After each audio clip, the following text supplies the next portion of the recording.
In the vast expanse of the Orion Cygnus arm of the Milky Way, humanity had finally joined the Galactic Confederation of Sentient Species, much to the amusement of its existing members.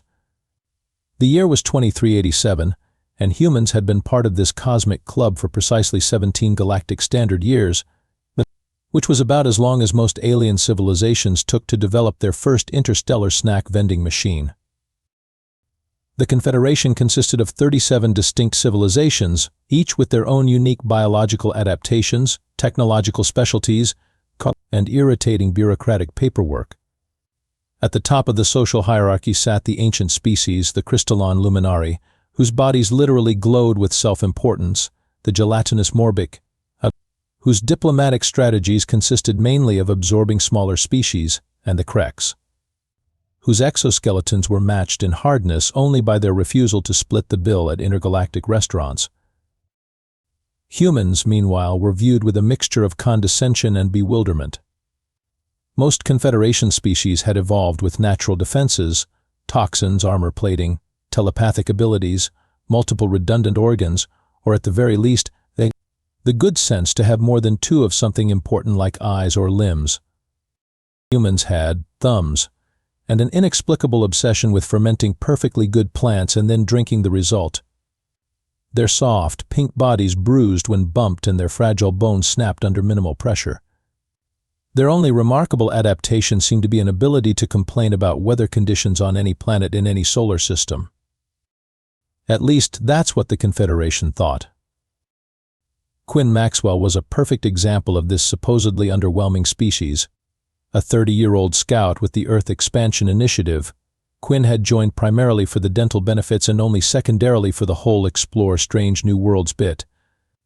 With shaggy brown hair perpetually in need of a trim and a face that defaulted to vaguely amused, Quinn had been dispatched to catalog the botanical resources of Epsilon Eridani IV, a remote planet on the edge of Confederation space.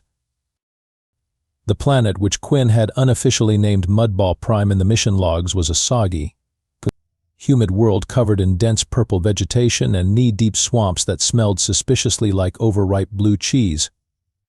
The sky glowed an unsettling orange due to the high concentration of methane in the upper atmosphere, giving everything a permanent Instagram filter of impending doom.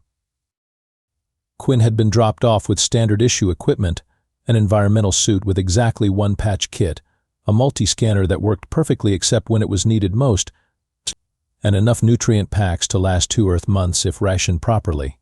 Official mission parameters: map the northern continent, catalog potential medicinal plants, and don't die in a way that would require excessive paperwork. As Quinn trudged through the swampy terrain on day 23 of the mission, adjusting the environmental suit's cooling system for the 14th time that hour, the scout had no idea that Mudball Prime was about to become the stage for an interspecies encounter that would rewrite the Confederation's understanding of humanity forever. On the far side of Mudball Prime's purple hills lurked a creature that hadn't evolved to lurk at all, which made its dedication to the art form all the more impressive. Vex'thor belonged to a species known across the galaxy as the Narzilian apex, a race of predators so efficient at killing that they'd evolved recreational hunting to keep themselves from dying of boredom. Standing at just over 8 feet tall, Vex'thor's body was a masterpiece of evolutionary overkill. 6 muscular limbs rippled beneath iridescent scales that shifted colors according to mood and tactical advantage. His primary arms ended in retractable claws capable of slicing through starship hull material, while his secondary arms were specialized for grappling prey with enough force to crush stone. The tertiary limbs, which Vex'thor considered his finesse appendages, handled delicate tasks like disemboweling with surgical precision or updating his popular hunting vlog Apex After Dark. His elongated face featured 4 diagonal slits for eyes, providing 320-degree vision with infrared and ultraviolet sensitivity. Below these, a set of mandibles concealed a mouth lined with 3 rotating rows of teeth, each specialized for different tearing functions. His jaw could unhinge to consume prey up to 40% larger than his own head, a fact he mentioned in his dating profile. The Narzilian spinal ridge was dotted with venomous spikes that could eject toxins with the precision of a sharpshooting competition winner. Their neural venom could paralyze most species instantly, though Vex'thor preferred to dial back the dosage to keep his prey conscious. It was simply poor sportsmanship otherwise. In Confederation diplomatic circles, inviting a Narzilian to dinner had two possible interpretations, neither of which ended well for the host. Their species had evolved on a death world where even the bacteria had teeth, and consequently, Narzilians viewed all life forms through a simple binary classification, the predator or prey. So far, they'd encountered precious few of the former. Vex'thor, however, was experiencing a midlife crisis of sorts. At 173 galactic standard years, he had hunted everything from ionic cloud dwellers in the Horsehead Nebula to the psychic sea dragons of Betelgeuse V. His trophy room had become so cluttered that his interior decorator had quit in despair, claiming there was no aesthetic unity possible with that many eyeballs in preservation jars. The thrill of the hunt had been fading until Vex'thor heard whispered rumors in a seedy spaceport tavern. A new species had joined the Confederation, soft, fragile creatures with no natural defenses who had somehow managed to survive long enough to develop space travel. This was puzzling enough to pique his interest. When the drunk Morbic merchant mentioned that one of these humans was currently mapping Epsilon Eridani IV alone, Vex'thor's 4 hearts began pounding with excitement. "Computer, set course for Epsilon Eridani," he had commanded his ship, "and prepare my ceremonial hunting spikes. I want to look my best for first contact." Now, crouched on a hilltop overlooking a particularly fetid swamp, Vex'thor observed his quarry through high-powered thermal optics. The human looked even more pathetic than he had imagined. It moved awkwardly through the terrain, constantly adjusting its artificial skin and stopping frequently to wave some primitive scanning device at plants. It appeared to have no natural armor, no visible weapons, and based on its labored breathing, remarkably poor cardiovascular conditioning. "This will hardly be worth recording," Vex'thor muttered to himself, his mandibles clicking in disappointment. Still, he had come all this way, and his subscribers would expect new content. He activated his neural recorder and began narrating in his signature hunting voice. "Today on Apex After Dark, we encounter one of the galaxy's newest sentients. The so-called human appears defenseless and alone on this hostile world. Watch as I demonstrate the proper technique for hunting prey that presents absolutely no challenge whatsoever." He rose to his full height, spines glistening with venom in the orange light, and began moving silently down the hillside toward his unsuspecting quarry. "Welcome to another exciting day in paradise," Quinn muttered, scraping off a leech-like organism that had attached itself to the environmental suit's leg. "Where the air smells like gym socks and even the moss has anger management issues." Quinn's scanner beeped, indicating another potentially useful plant specimen. Kneeling down to collect a sample of the vibrant blue fungus, the scout was completely oblivious to the 8-foot-tall death machine approaching with predatory grace. In Vex'thor's mind, the hunt was already playing out in glorious, subscriber-pleasing detail. He would first observe the human's primitive survival behaviors, then initiate the fear protocol, a series of psychological intimidation tactics that had evolved over millions of years to maximize the terror in prey. The rush of neurochemicals produced by fear made the meat more tender, or so his grandmother had always claimed at family cookouts. "Observe how the human lacks even basic perimeter awareness," Vex'thor whispered to his recording device. "No multiple eyes for wider vision, no scent glands to detect predators, not even protective coloration. Truly, the galaxy has never seen such an easy target. I will begin with the traditional Narzilian warning display, though it seems almost unsporting given the circumstances." Selecting a position precisely 20 meters behind the human, Vex'thor initiated the display. His scales rippled into a hypnotic pattern of crimson and black, his spinal ridge extended to its full impressive height, and his mandibles spread wide as he emitted the bone-chilling hunting cry that had caused multiple species to evolve additional excretory organs purely for fear response. "Scree-ya, harar-ka-ka-ka." The sound echoed across the swamp, causing local wildlife to burrow, fly, or dissolve in panic. The human, however, simply continued scanning the fungus. Confused, Vex'thor attempted the display again, this time adding the stomping of his 4 lower limbs to create seismic vibrations. Scree-ia-ya, harar-kuk-kuk. Thum-thum-thum. The human finally straightened up and turned around, specimen container in hand. "Oh," Quinn said, with all the emotional intensity of someone noticing a moderately interesting cloud formation. "Hello there." Vex'thor froze, mandibles still extended in mid-screech. This was not the protocol-appropriate response. Prey was supposed to exhibit immediate terror, followed by ineffective attempts at escape, culminating in resignation to their place in the food chain. This human appeared to be mildly curious at best. "Can I help you with something?" Quinn asked, casually securing the fungus sample. "If you're looking for the scenic viewpoint, I think it's back that way, though scenic is really overselling it unless you're into endless purple swamp." Vex'thor retracted his mandibles slightly.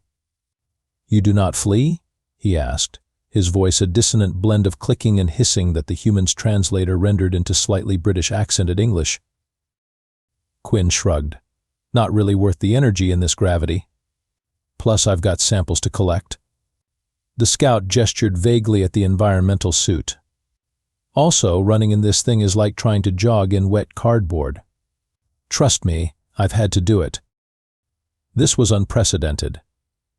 In all his hunting experience, Vex'thor had never encountered prey that simply declined to participate in their role. He decided to be more explicit. "I am Vex'thor, sovereign killer of the Narzilian apex, harvester of 10,000 souls, the darkness that walks." He paused for effect. "I have come to hunt you." Quinn nodded thoughtfully. "Ashim. Impressive resume. I'm Quinn Maxwell, Scout Class 3. I've come to catalog fungus. Your thing does sound more exciting, I'll grant you that." Vex'thor's scales flickered in confusion, a pastel pink briefly replacing the intimidating crimson. "You understand that I intend to kill you, yes? To mount your head in my trophy collection and use your skin as a decorative throw pillow?" "Interior design isn't really my specialty, but I feel like human skin wouldn't match most color schemes," Quinn replied, pulling out a protein bar and taking a bite through the helmet's feeding port. "Want one? They taste like sweetened cardboard, but they prevent starvation, so that's something." Vex'thor's hunting record was impeccable. He had pursued quarry across 17 star systems, through black holes, and once, memorably, through time itself, though the Temporal Governance Board had issued him a strongly worded citation for that one. Never had he been offered a snack by his intended victim. Clearly, this human was employing some kind of advanced psychological warfare. Perhaps their soft exteriors concealed minds of exceptional cunning. Vex'thor's respect for his prey increased marginally as he recalibrated his approach. "Your attempts to disarm me with nonchalance are noted, human. But know this, the hunt has begun, and I never fail to claim my prize." Quinn sighed, tucking away the half-eaten protein bar. "Look, I've got about 5 more samples to collect before nightfall, and this swamp gets extra weird after dark. How about we schedule this whole hunting thing for tomorrow? Say, after my morning coffee but before the daily methane storm?" Vex'thor's 4 hearts pulsed with indignation. The hunt cannot be scheduled. It is an ancient dance of predator and prey, a sacred tradition of my people. "Yeah, well, scientific cataloging is a sacred tradition of my people," Quinn countered. "Tell you what, you do your thing, I'll do mine, and we'll see how it all shakes out. Deal?" "Kneel." Without waiting for a response, Quinn turned and continued slogging through the swamp, scanner beeping methodically. Vex'thor stood motionless, mandibles twitching in confusion. For the first time in his hunting career, he found himself utterly unsure of how to proceed. His neural recorder was still running, capturing what would surely be the most awkward episode of Apex After Dark ever produced. After a moment of internal debate, he decided to follow at a distance. Clearly, this human required further study before he could properly appreciate the honor of being hunted by a Narzilian apex. By the third day of stalking Quinn Maxwell, Vex'thor was beginning to question his life choices. The human's daily routine was maddeningly mundane: wake up, consume a brown liquid while staring vacantly at the horizon, collect specimens, but make incomprehensible jokes to no one in particular, and occasionally sing off key renditions of something called 80s power ballads. Most frustratingly, the human seemed utterly unimpressed by Vex'thor's increasingly dramatic hunting displays. When he had leapt from a tree directly into Quinn's path, hissing and displaying all 3 rows of teeth simultaneously, the human had merely asked if he was having dental issues, and recommended a good flossing regimen.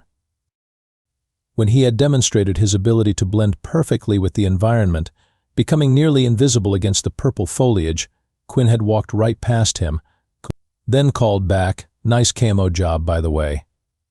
The slight shimmer at the edges gives you away, though. Try standing still next time." It was maddening. "This hunt is not proceeding according to protocol," Vex'thor complained to his neural recorder as he crouched in the underbrush, watching Quinn collect water samples from a bubbling pool. "The human displays neither appropriate fear responses nor standard evasive tactics. I am beginning to suspect their species possesses some form of psychological abnormality." That morning, Vex'thor had decided to escalate. He'd carefully placed a traditional Narzilian death trap in Quinn's path, a nearly invisible web of molecularly sharpened fibers that could slice through most known metals. It was an artisanal piece, handcrafted by Vex'thor himself, capable of detecting and adjusting to the specific mass of approaching prey. As Quinn approached the trap, Vex'thor's anticipation peaked. Finally, he would see the human's true survival instincts emerge. Then, just as Quinn was about to trigger the mechanism. Danger detected. Molecular wire array ahead. Suggest immediate halt. A small, cricket-sized drone zipped out from Quinn's backpack, its synthetic voice piercing the humid air. The human stopped obediently. "Thanks, Dart," Quinn said casually. "Location?" "Approximately 3 meters forward. Grid pattern. Suggest utilizing field kit item 37. Quinn rummaged through the pack and pulled out what looked like a simple canister. With a flick of the wrist, the scout sprayed a fine powder into the air, revealing the intricate death trap in all its lethal glory. "Ah, fancy work," Quinn commented, studying the trap with professional interest. "Much more elegant than those spring-loaded spike things from yesterday." From his hiding place, Vex'thor seethed. The human had a technological assistant. This violated the pure predator-prey relationship he had envisioned. "I detect elevated respiration from approximately 20 meters to your left," the drone announced, consistent with Narzilian biological signature. "Shall I deploy countermeasures?" "Nah, he's just watching," Quinn replied, casually retrieving a small tool from the belt. With surprising dexterity, the scout began methodically disassembling the death trap. "Actually, this molecular wire could come in handy. We're running low on the high tensile stuff for specimen containment." Vex'thor could contain himself no longer. He burst from his hiding place, all 6 limbs extended in maximum threat display. "You dare to repurpose my sacred hunting implements?" he roared.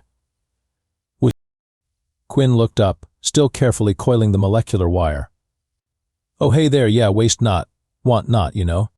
This is quality craftsmanship, by the way. Did you make it yourself?" The tiny drone hovered protectively near Quinn's shoulder. Threat assessment, moderate to high. Recommend defensive protocol 7. "Stand down, Dart," Quinn said. "We're just having a conversation." "This unit categorizes current interaction as being hunted rather than conversation," the drone replied, its synthetic voice somehow conveying sarcasm. "Everyone's a critic," Quinn muttered. Vex'thor advanced menacingly, his frustration boiling over. "You mock the sacred traditions of the hunt. You treat my deadliest traps as mere inconveniences." What manner of human are you? Quinn secured the coiled wire and stood up. Just a regular scout, really. Though I did spend 3 years in the Martian outback before this gig. Makes Mudball Prime here seem positively hospitable. Statistical reminder, you survived 17 life-threatening incidents during your Martian deployment, Dart chimed in. Not helping, Dart.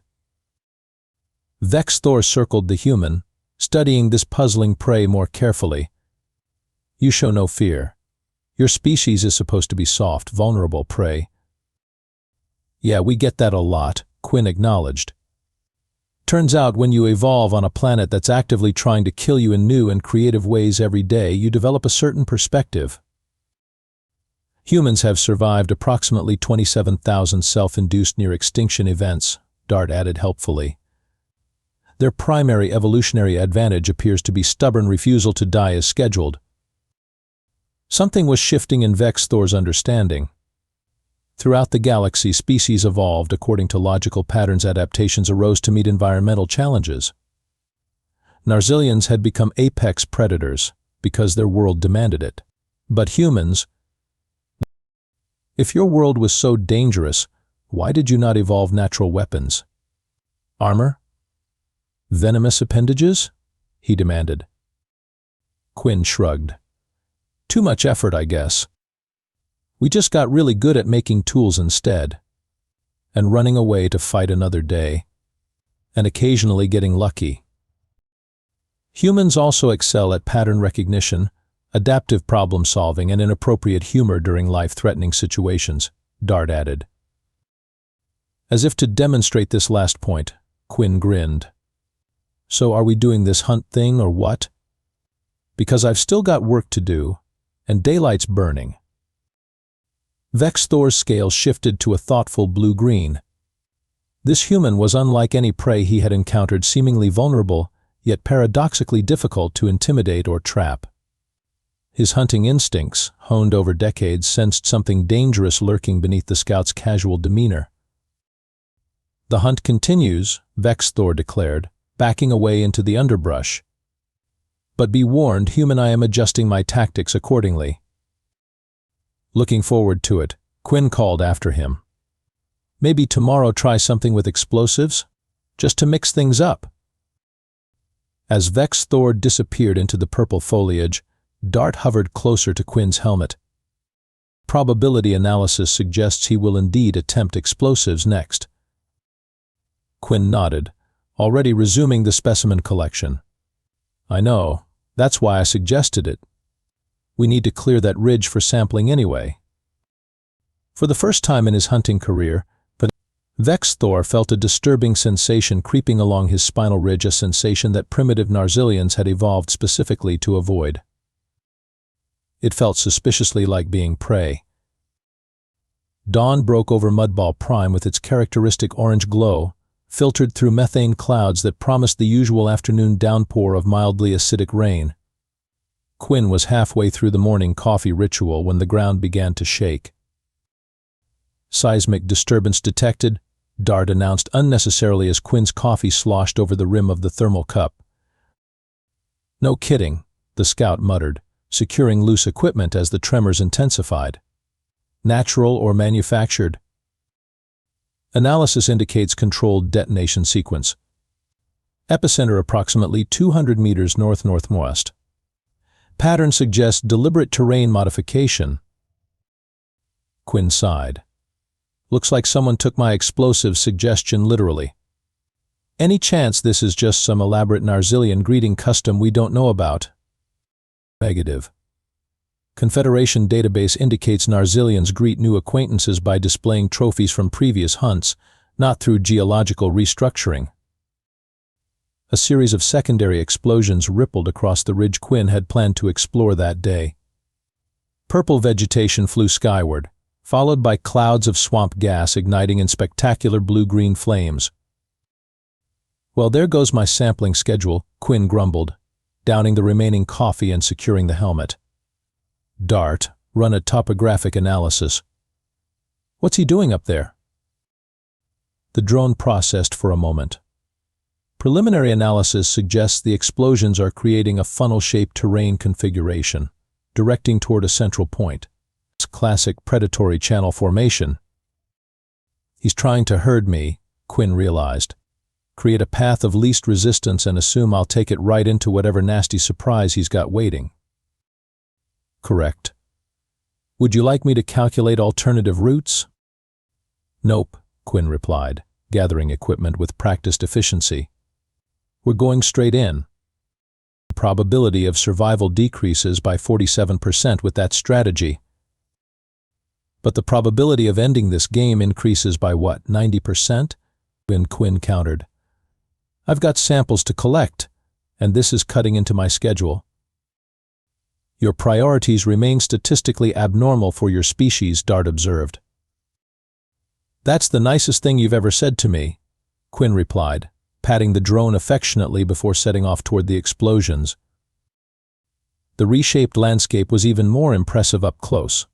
Vex'thor had detonated charges with surgical precision, creating natural-looking pathways through previously impassable terrain. The resultant channel wound between newly formed rock formations growing narrower as it progressed, but eventually leading toward a canyon that definitely hadn't existed the day before. Gotta admire the craftsmanship, Quinn murmured, scanning the surroundings. He could have a second career in landscape architecture if the whole murderously hunting other sentience thing doesn't work out. Detecting multiple trip wires, pressure plates, and motion sensors throughout the channel, Dart reported.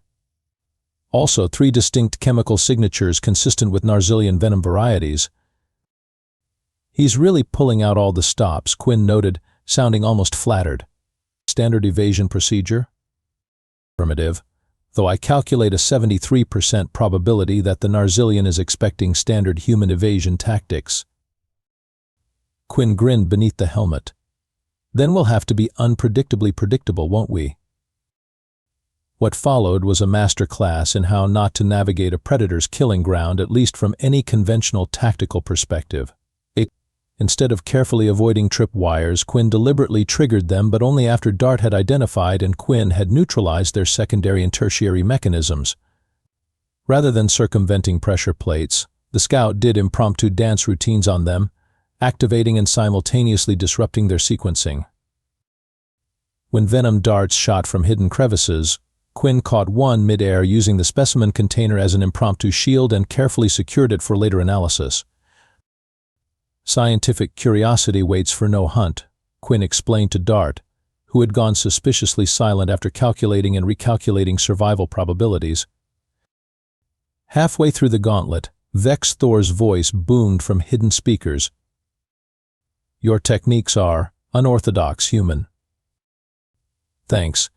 Your death trap is very impressive, Quinn called back cheerfully, while disarming what appeared to be a particularly nasty gravity snare. Did you bring all this equipment with you, or did you just happen to have a portable arsenal of doom? A moment of silence followed, as if the Narzilian was processing the compliment. A true hunter is always prepared, Vex'thor finally responded. Though I admit, I did not anticipate needing the Class 7 sequential elimination grid. The what now? Quinn asked, just as Dart shrieked in synthetic alarm. Emergency evasion required. Multiple energy signatures converging. Quinn dove forward as the ground where the scout had been standing erupted in a crisscrossing pattern of energy beams. The environmental suit's outer layer sizzled as one beam grazed it, instantly cauterizing the synthetic material. That's definitely not in the standard Confederation hunting regulations, Quinn muttered, rolling behind a rock formation as another volley of energy beams sliced through the air. Confederation hunting protocols specifically prohibit energy weapons above Class 3, Dart confirmed. This appears to be Class 7 technology. Quinn's eyes narrowed. So our friendly neighborhood apex predator is breaking the rules. Interesting. The barrage suddenly ceased, and an unnatural silence fell over the canyon. Quinn used the moment to assess the damage to the environmental suit, minimal but concerning, and check the remaining path. The channel ended in a circular clearing about 50 meters ahead, surrounded by sheer rock walls created by the precisely placed explosives. It's a killing floor, Quinn realized. Classic predator setup. Force prey into an open space with no escape routes. I calculate a 97% probability that the Narzilian awaits us there. Only 97%. You're getting soft in your risk assessments. Quinn checked the equipment one last time. Time to finish this game. May I suggest an alternative plan that doesn't involve walking directly into an obvious trap? Nope, Quinn replied, already moving forward. But you can suggest which sample containers I should use as improvised weapons. The circular clearing was exactly what Quinn had expected, a perfectly designed arena for a final confrontation. Vex'thor stood in its center, his imposing figure silhouetted against the orange sky. All 6 limbs were equipped with different weapons, ranging from ceremonial blades to devices Quinn didn't recognize but assumed were designed for maximum unpleasantness. You have reached the end of the path, human, Vex'thor announced, his voice reverberating off the canyon walls. I must confess, your species continues to surprise me. You have navigated my hunting ground with unexpected creativity. Thanks, Quinn replied, casually scanning the area while speaking. You've really gone all out on this. The explosives were a nice touch, very dramatic. Yet you walked directly into my final trap, Vex'thor observed, scales shifting to a confident purple. Perhaps humans are not as intelligent as rumors suggest. Quinn shrugged. Or perhaps I was just curious to see what you had planned for the grand finale. Scientific curiosity and all that. Vex'thor's mandibles clicked in what might have been amusement. Then allow me to satisfy your curiosity. What happened next was a blur of motion that would have been beautiful if it weren't so deadly. Vex'thor launched forward with astonishing speed, all 6 limbs moving in perfect coordination. Primary arms slashed with molecular-edged blades, secondary arms deployed what appeared to be some kind of neural disruptor, and the tertiary limbs activated devices that warped the local gravity field. In response, Quinn tripped. Whether by accident or design, the scout stumbled at precisely the right moment, causing Vex'thor's primary attack to miss by millimeters. As the Narzilian's momentum carried him forward, Quinn rolled aside, simultaneously releasing 3 specimen containers that burst open on contact with Vex'thor's scales. The contents carefully collected samples of Mudball Prime's most irritating biological specimens reacted explosively with the Narzilian's biochemistry.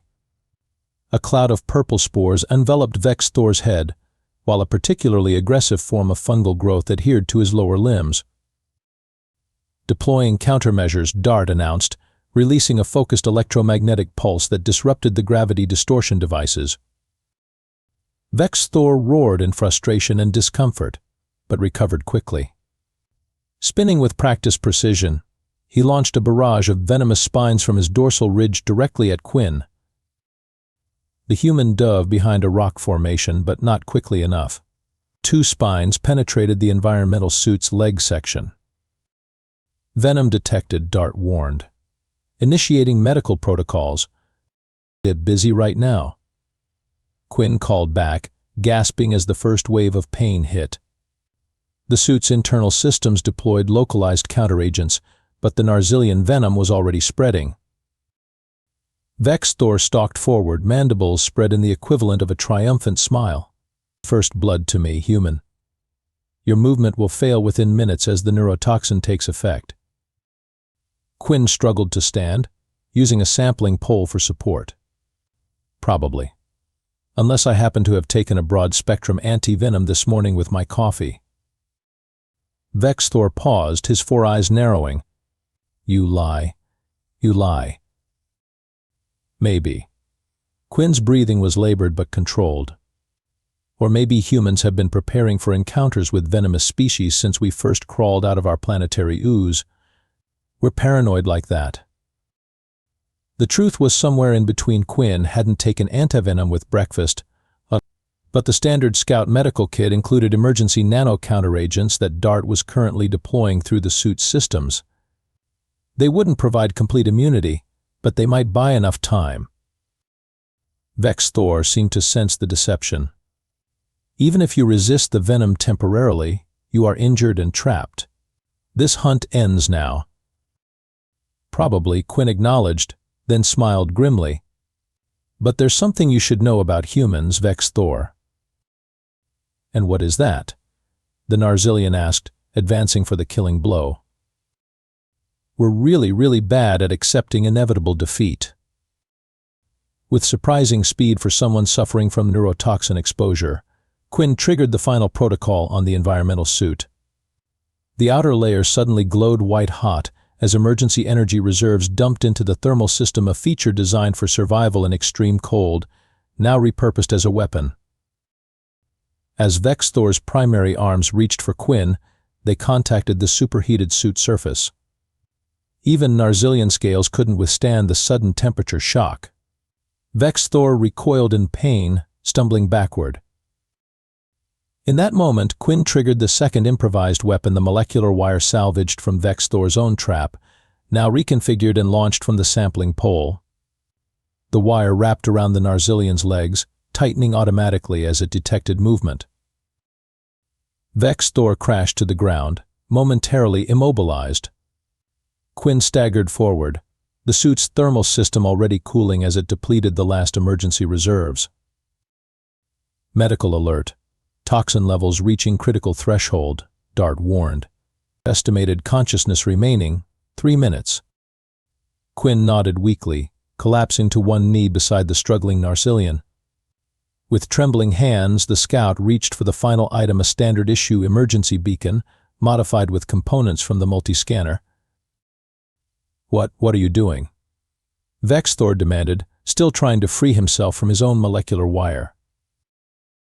Changing the ending of this story, Quinn replied, voice strained. With the last of their strength, the scout activated the device and placed it on Vex'thor's chest plate. The beacon pulsed once, twice, then projected a holographic marker visible from orbit, the universal signal for medical emergency, amplified to maximum power. You could have used that to save yourself, Vex'thor observed, mandibles clicking in confusion. Still might, Quinn gasped, as consciousness began to fade. But the beacon's programmed for Narzilian and human biosignatures now. Either we both get rescue or neither of us does. As darkness closed in, Quinn heard Dart's voice fading in and out. Recalculating survival probabilities, Confederation patrol vessel detecting signal, estimated arrival, 17 minutes, please remain alive until then. Quinn's last conscious thought was that remaining alive seemed like a perfectly reasonable scientific objective. The Confederation medical frigate Merciful Intervention wasn't accustomed to treating a human and Narzilian apex in the same emergency bay.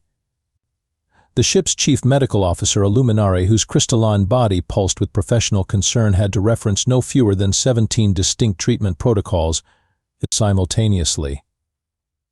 Niwa? In my 67 years of medical service, she commented to her gelatinous morbic assistant, I have never seen two species so biologically incompatible attempting to kill each other and then save each other within the same planetary rotation. 3 days later, Quinn awoke in a recovery pod, the translucent medical gel slowly receding as consciousness returned. The first thing the scout saw was the imposing figure of Vex'thor, standing rigidly beside the pod, all 6 limbs held awkwardly at his sides. You're not dead, the Narzilian observed. Neither are you, Quinn croaked, throat dry from medical stasis. Disappointed? Confused, Vex'thor admitted. His scales shifted through thoughtful patterns of blue and green. You activated the emergency beacon for both of us, knowing the delay might prevent your own survival. Quinn attempted a shrug, but the movement sent pain shooting through still healing muscles. It seemed like the sporting thing to do. Sporting is not a concept typically associated with prey behavior, commented a familiar synthetic voice. Dart hovered into view, looking surprisingly undamaged. Your actions defy statistical prediction models. That's humans for you, Quinn said with a weak smile. Always messing up perfectly good statistical models.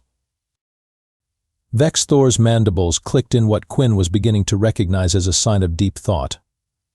The Confederation Security Council has requested my presence to discuss my use of restricted weapons during our encounter.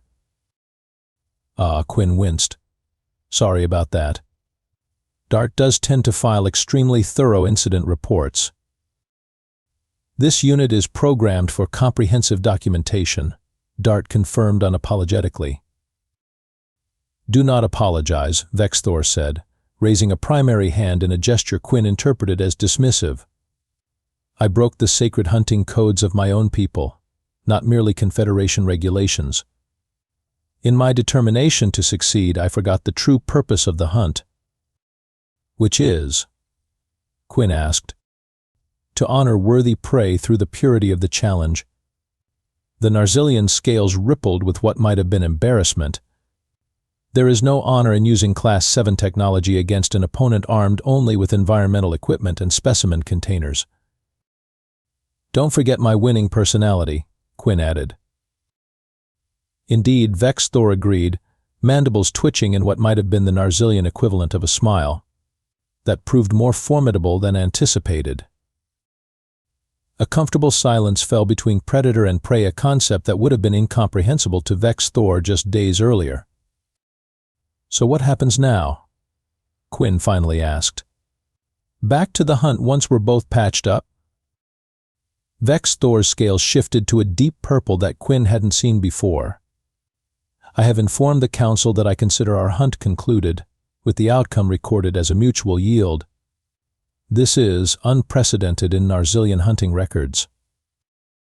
I'm honored, Quinn said, genuinely touched, though my supervisors at the Earth Expansion Initiative probably won't be thrilled about the incomplete sample collection. Actually, DART interjected, this unit took the liberty of continuing specimen collection while you were unconscious and medical transport was en route. Mission parameters have been met at 97.3% completion. Quinn blinked in surprise. DART, that's actually impressive. This unit calculated that completing your mission objectives would improve your psychological recovery metrics by 42%. You big softy, Quinn teased. The medical bay door slid open with a soft hiss, revealing a delegation of Confederation officials representing at least 6 different species.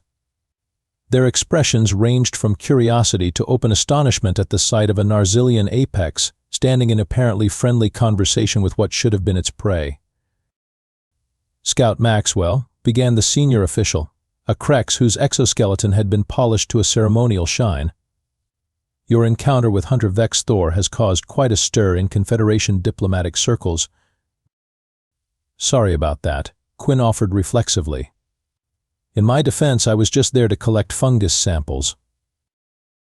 Your apology is unnecessary, the Krex continued, mandibles twitching in what Quinn had learned was their version of amusement.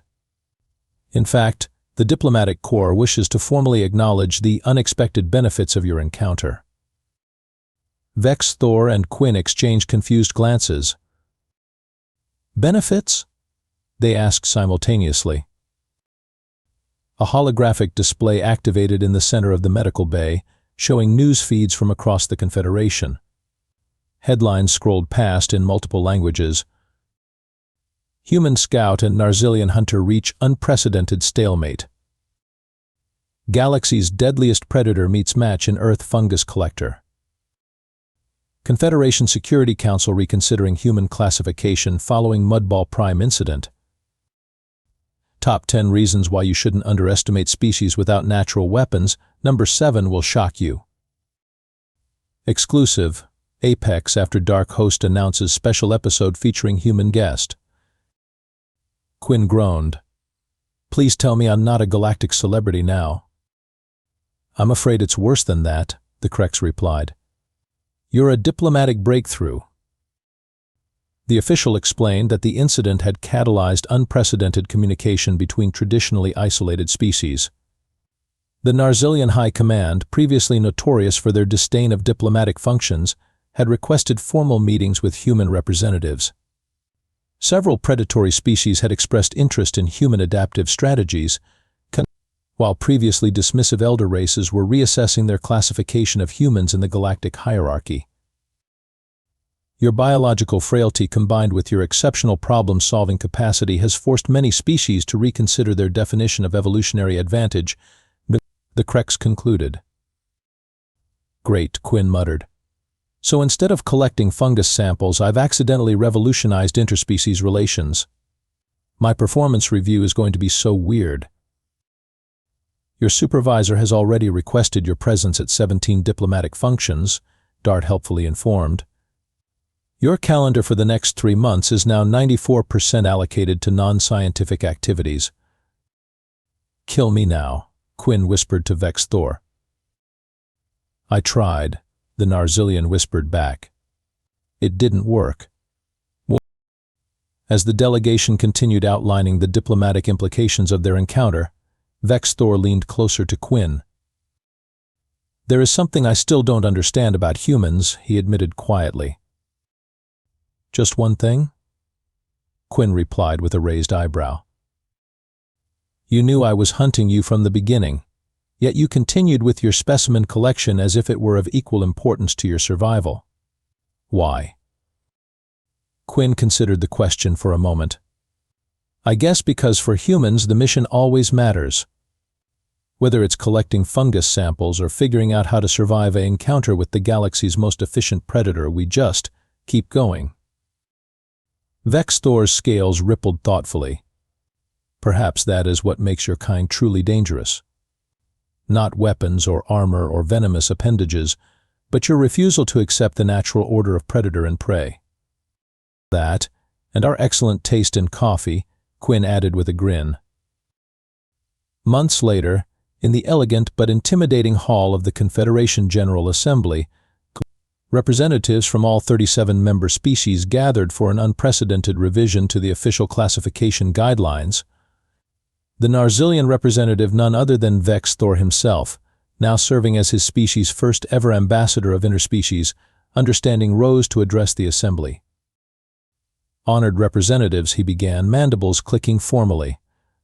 For too long we have classified species according to traditional evolutionary metrics, natural weapons, defensive adaptations, sensory capabilities, and physical resilience. His scales shifted to a formal blue as he continued. The incident on Epsilon Eridani IV has demonstrated the inadequacy of this system. I propose a new classification category, adaptive potential, and I nominate humans as the benchmark species for this metric. The assembly erupted in a cacophony of agreement, disagreement, and the peculiar whistling sound that Morbix made when excited. In the spectator gallery, Quinn slouched in an uncomfortable diplomatic uniform, trying desperately to look official while Dart hovered nearby, recording the proceedings for posterity. Congratulations, whispered the human diplomat seated beside Quinn. You've single-handedly changed humanity's galactic reputation from harmless newcomers to unpredictably dangerous potential threats. Public relations is having a field day. All I wanted was fungus samples, Quinn muttered for what felt like the 1000th time. In the shadows of the furthest corner of the assembly hall, 2 ancient luminary crystalline elders communicated via private light patterns. Perhaps we should reconsider the timetable for Phase 3 of the integration protocols, one suggested, their inner light pulsing with concern. These humans appear more adaptable than our initial assessments indicated. Indeed, the other agreed. Any species that can turn specimen containers into effective weapons against a Narzilian apex deserves careful observation. Should we be concerned? The first elder asked. The second elder's crystalline structure resonated with what might have been amusement. Let us merely say that in the great cosmic game of predator and prey, we may have been premature in assigning humans to the latter category. As the assembly voted overwhelmingly to approve the new classification system, Quinn stood reluctantly for the formal recognition. Across the chamber, Vex'thor caught the human's eye and performed the traditional Narzilian salute of respect, a gesture previously reserved exclusively for fellow predators. The irony wasn't lost on either of them. In a galaxy full of species that had evolved to hunt or avoid being hunted, it was the soft, pink newcomers without claws, venom, or armor, who had everyone nervously reconsidering the food chain. Sometimes the most dangerous predator is the one no one recognizes until it's too late. Quinn just hoped they'd finally let the poor scout get back to collecting fungus samples in peace,